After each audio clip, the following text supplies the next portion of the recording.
When we talk about bioidentical hormone replacement therapy, it's often has to do with women who are entering menopause, men in their late 40s, 50s. What about people that are older than that? Is there benefit for people that are past those stages in their 60s and 70s and beyond?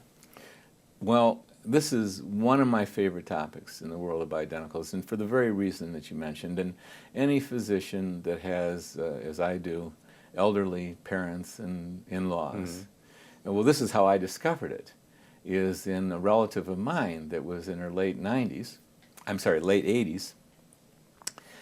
She was having trouble getting out of a chair and was having some cognitive decline, and I know what that's from.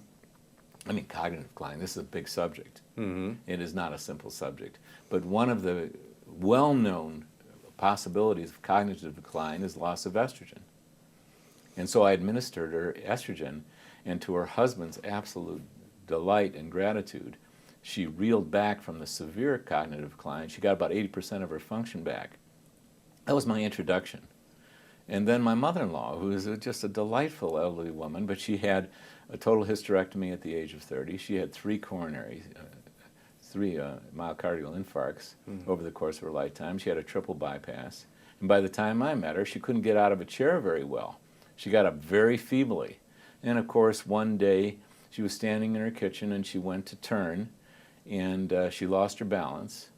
And it made me think back to when I was in medical school, and I was a senior, and I was just so grateful to be on the hospital wards and seeing patients. And we had these academic classes as well, and I'm sitting in a class with a gerontologist coming in to talk to us, someone who specializes in the elderly, and I went, oh God, I'm a young guy, and I'm not going to be dealing with older people, this is terrible. And the gerontologist got up there and said, young arrogant guy that I was, and the gerontologist says, look, you guys, you're almost through with medical school, you've been listed given a list of 1,000 diagnostic possibilities, and you know that they get more intense as a person gets older. But let me tell you what's really happening with most older people. They're losing their muscles and they can't stand up, and they've already lost a lot of bone, and they fall onto those osteoporotic bones and they fracture. The name of this thing with the elderly is sarcopenia, which is loss of muscle mass, and osteoporosis. Take care of that. Of course, he didn't tell us how. And sarcopenia is so much about the loss of androgens. And because I've tested these elderly people, I've tested women in their late 80s, it is appalling how low those numbers are. And so for the woman who had fallen on her osteoporotic hip and also fractured her shoulder, turned her humerus upside down, that's how osteoporotic the humerus was. And after 6 months of rehab and surgery, she was back in action. She couldn't get out of a chair. And I started giving her testosterone in those oils. And she also had severe leg pain.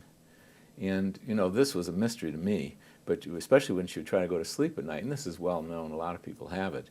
And I said, well, let's just treat what she's got going on here. And I gave her some cortisol in one of those bottles, too. And this woman who was 89 years old at the time would ask me, I'm running out of my bottles, do I want to run out of my bottles?